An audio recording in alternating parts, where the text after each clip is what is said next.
Syllabus तो बताया हुआ है। चैप्टर 14, चैप्टर नेम है कम्युनिकेशन एंड नेटवर्क कंसेप्ट। इसका आज हम लोग फर्स्ट वीडियो देखेंगे और इसका नोट्स इंटर साइंस कॉलेज के वेबसाइट पर अपलोड किया हुआ है। हम लोग इसके एक्सप्लेनेशन को सिर्फ यहाँ डिस्कस करेंगे। सबसे पहला हम लोग देखेंगे नेटवर्क के रिस्पेक्टिव में बात करेंगे। तो मान लो एक कंप्यूटर है, ये कंप्यूटर अभी इंडिविजुअल कंप्यूटर है।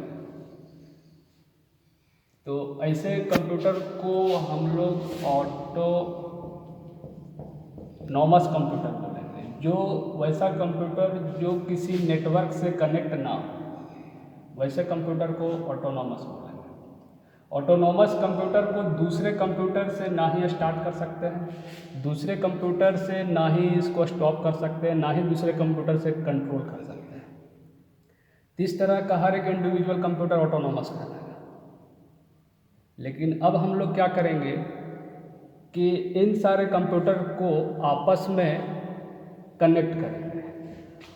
हर एक ऑटोनॉमस कंप्यूटर को आपस में कनेक्ट करेंगे और इस तरह से कनेक्ट होना चाहिए कि हर एक कंप्यूटर एक दूसरे कंप्यूटर से इंफॉर्मेशन को एक्सचेंज करने के लिए कैपेबल हो जाए। इन ऑटोनॉमस कंप्यूटर को आपस में इस तरह से कनेक्ट करेंगे कि हर एक कंप्यूटर दूसरे कंप्यूटर से इंफॉर्मेशन को एक्सचेंज करने का जब कैपेबल हो जाता है तो ये जो फॉर्म होगा, इस फॉर्म को हम लोग नेटवर्क कहेंगे। नेटवर्क लाने का क्या गोल था, अब हम लोग नेटवर्क का गोल देखेंगे। नेटवर्क गोल तो एक एग्जांपल लेते हैं। मान लो किसी बैंक में ये नंबर ऑफ कंप्यूटर है जिस पर ये एम्प्लॉय काम कर रहे हैं। अब बैंक में हर किसी एम्प्लॉय को प्रिंट करने का आवश्यकता पड़ता है। तो प्रिंट करने के लिए प्रिंटर का जरूरत पड़ेगा। तो मान लो इस एम्प्लॉय को दिन भर में 4 या 5 पेज प्रिंट करना पड़ रहा है। मान लो यहाँ काम कर रहे एम्प्लॉय को दिन भर में मान लो 10 पेज प्रिंट करने का जरूरत पड़ रहा है। इसको भी मान लो 25 पेज जरूरत पड़ रहा है। इसको भी मान लो दिन भर में इसको जरूरत है, मान लो 8 पेज प्रिंट कर रहा है। इसको भी मान लो 20 पेज। इस तरह से टोटल अगर देखा जाए तो 50 या 60 या 70 या 80 page print out per day एक ब्रांच से हो रहा है, जिसके लिए मान लो 50 पेज दिन भर में प्रिंट हुआ। तो इस 50 पेज को प्रिंट करने के लिए हमको यहाँ पर कितना प्रिंटर यूज में लाया जा रहा है? 1 2 3 4 5 प्रिंटर। अब इस 5 प्रिंटर से 50 पेज प्रिंट किया जा रहा है, जबकि ये संभव था कि 50 पेज को किसी एक ही प्रिंटर से प्रिंट किया जा सकता था। लेकिन यहाँ पर 5 प्रिंटर लगाया जा रहा है। तो यहाँ पर अगर ये हमारा कंप्यूटर आपस में कनेक्ट होता तो उस केस में इस नेटवर्क में किसी एक प्रिंटर को कंप्यूटर से कनेक्ट कर देने से बाकी प्रिंटर को अगर हम लोग अटैच नहीं करते हैं तो सेम प्रिंटर से हर कंप्यूटर से प्रिंट निकाला जा सकता था। तो यहाँ पर हमारा जो प्रिंटर है ये एक रिसोर्स है। तो यहाँ पर हमारा जो रिसोर्स है वो हर कंप्यूटर के द्वारा शेयर किया जाता है। तो नेटवर्क आने का क्या बेनिफिट मिला हमको? सबसे पहला रिसोर्स का शेयरिंग। सेम रिसोर्स इस नेटवर्क में कनेक्ट सारे कंप्यूटर एक्सेस कर सकता है। प्रिंटर ही नहीं, इस तरह का और भी रिसोर्सेज को हर नेटवर्क में कनेक्ट हर कंप्यूटर एक्सेस कर सकता है। जैसे मान लो कि एक फाइल ऐसा है जो फाइल हर किसी को ज़रूरत है, इस नेटवर्क में कनेक्ट सारे कंप्यूटर को सेम फाइल का रिक्वायरमेंट है। उसके लिए हम लोग क्या करेंगे कि इस फाइल को हर कंप्यूटर में ना स्टोर करके सिर्फ एक कंप्यूटर में ही हम इस फाइल को स्टोर कर सकते हैं। मान लो ये हार्ड डिस्क है, ह्यूज वॉल्यूम का हार्ड डिस्क है। मान लो ये ह्यूज वॉल्यूम का हार्ड डिस्क है। अब इस बड़े हार्ड डिस्क में इस जो हर किसी को कॉमन फाइल का रिक्वायरमेंट है, उस फाइल को हम इसमें स्टोर कर देंगे। अब उससे क्या होगा कि इस बड़े साइज का हार्ड डिस्क हमको हर कंप्यूटर में लगाने की ज़रूरत नहीं है। तो यहाँ पर इस स्टोरेज का शेयरिंग हर कंप्यूटर के द्वारा किया जा रहा है। ऐसा तभी संभव हो पाया क्योंकि इसमें आपस में सारे कंप्यूटर कनेक्ट हैं।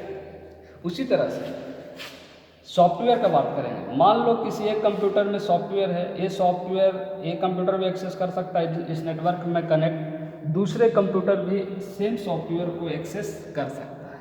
इस तरह से रिसोर्सेज, चाहे वो स्टोरेज डिवाइस हो या फिर सॉफ्टवेयर हो या फिर प्रिंटर हो, ये नेटवर्क आने से शेयरेबल हो सका, पहला बेनिफिट। दूसरा हम लोग देखेंगे कॉस्ट फैक्टर।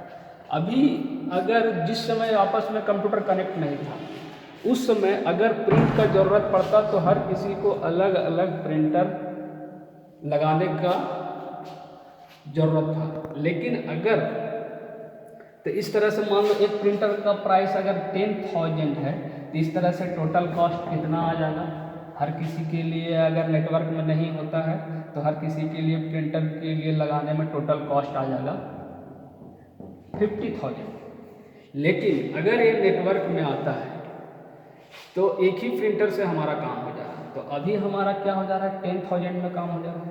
तो इससे हमारा क्या हुआ, कॉस्ट, इस नेटवर्क के कारण कॉस्ट कम आएगी।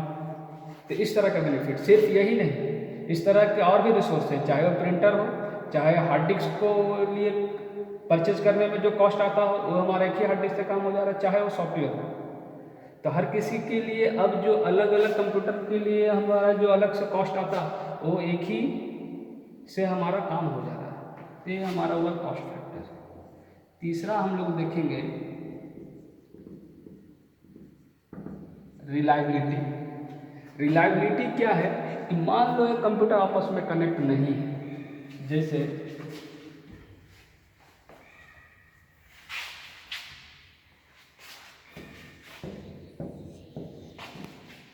एक कंप्यूटर है, अब इसमें ऐसा फाइल जो हर किसी को ज़रूरत है, कॉमन फाइल, सेम फाइल। मान लो एक फाइल है XYZ, XYZ का रिक्वायरमेंट इसको भी है और सेम XYZ फाइल का रिक्वायरमेंट इसमें भी है, इसमें भी है। इस तरह से हर किसी को सेम XYZ फाइल का रिक्वायरमेंट है। अब हम लोग क्या करेंगे कि ये फाइल हर कंप्यूटर यूज कर रहा है। मान लो किसी कारणवश ये फाइल इस कंप्यूटर का करप्ट हो जाता है और अगर इस फाइल का ज़रूरत इस एम्प्लॉय को है, यहाँ काम करने वाले एम्प्लॉय को इस फाइल का ज़रूरत है, तो करप्ट हो जाने पर ये फाइल को एक्सेस नहीं कर सकता, इस फाइल का यूटिलाइज नहीं कर सकता। तो ये परेशानी इस कंप्यूटर के साथ हो जाएगा, यहाँ इसमें काम करने वाले एम्प्लॉय को होगा। लेकिन अगर ये कंप्यूटर आपस में कनेक्ट होता है तो उस केस में अगर किसी कारणवश किसी कंप्यूटर का कोई पार्टिकुलर कॉमन फाइल अगर डिलीट हो जाता है, करप्ट हो जाता है, तो उस केस में इस नेटवर्क से कनेक्ट दूसरे कंप्यूटर से फाइल को एक्सेस किया जा सकता है। तो ये काम सुविधाजनक हो जाता है कब, जब हमारा कंप्यूटर नेटवर्क में होता है, तब इसको हम लोग बोलते हैं रिलायबिलिटी। हम लोग फोर्थ वन लास्ट वन देखेंगे, कम्युनिकेशन। मान लो ये आपस में कंप्यूटर कनेक्ट नहीं होता है, तो उस केस में अगर यहाँ बैठे हुए एम्प्लॉय को या पर्सन को या यूजर को इसको दूसरे किसी कंप्यूटर में किसी भी तरह के इंफॉर्मेशन को भेजना है या रिसीव करना है, तो उसके लिए इस पर्सन को स्पेशली इस इंफॉर्मेशन को कॉपी करके इस पर्सन को यहाँ पर जा करके तब जा करके उस इंफॉर्मेशन को वो दे सकता है। तो इसमें कम्युनिकेशन हो रहा है, ये पर्सन इंफॉर्मेशन यहाँ लेके जा रहा है, लेकिन उसके लिए इसको अपना टाइम वेस्ट करके यहाँ पर पहुँचाना पड़ रहा है।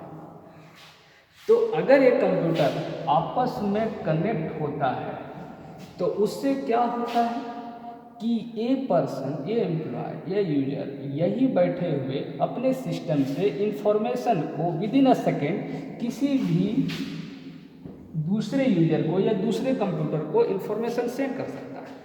तो इससे क्या हुआ कि विद इन अ सेकेंड किसी भी इंफॉर्मेशन को रिसीव कर सकता है, भेज सकता है। तो हमारा कम्युनिकेशन क्या हो गया, इम्प्रूव कर गया।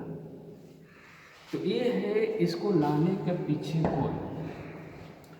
तो सबसे पहला जो हम लोग को सिलेबस में पढ़ना है उसके बारे में डिस्कस कर रहे हैं हम लोग डिटेल से, या फिर इसके बारे में और भी बहुत सारा एक्सप्लेनेशन हो सकता है, लेकिन जो सिलेबस में उसके बारे में हम लोग चर्चा करेंगे। तो सिलेबस में हम लोगों को सिर्फ यही 4 इम्पोर्टेंट है गोल। रिसोर्स शेयरिंग, जिसमें किसी एक ही रिसोर्स से नेटवर्क में कनेक्ट हर कंप्यूटर उस सेम रिसोर्स को एक्सेस कर सकता है।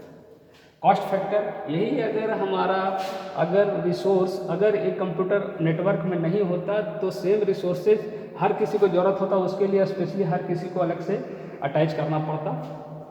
लेकिन अगर ये नेटवर्क में होता है तो किस सेम रिसोर्स से ही काम हो जा रहा है, उससे हमारा कॉस्ट का सेविंग होगा। ये कॉस्ट फैक्टर। रिलायबिलिटी क्या है कि किसी कारणवश अगर कोई कॉमन फाइल अगर करप्ट हो जाता है किसी कंप्यूटर से, तो उस केस में उस कंप्यूटर को दूसरे कंप्यूटर से सेम फाइल को एक्सेस कर सकता है। कम्युनिकेशन जब नेटवर्क में आता है तो जैसे भी आज तुम लोग हर किसी को जानते हो, यूज कर रहे होगे कम्युनिकेशन के लिए, चैटिंग करते हो या किसी तरह के इन्फॉर्मेशन भेजते हो, तो बहुत ही कम समय में तुम भेज सकते हो। तो ये ऐसा संभव तब हुआ जब नेटवर्क आया। बाकी हम लोग नेक्स्ट वीडियो देखेंगे नेक्स्ट क्लास में, पार्ट 2, ये है पार्ट 1। तो ठीक है, इसको आज यही रहने देते हैं।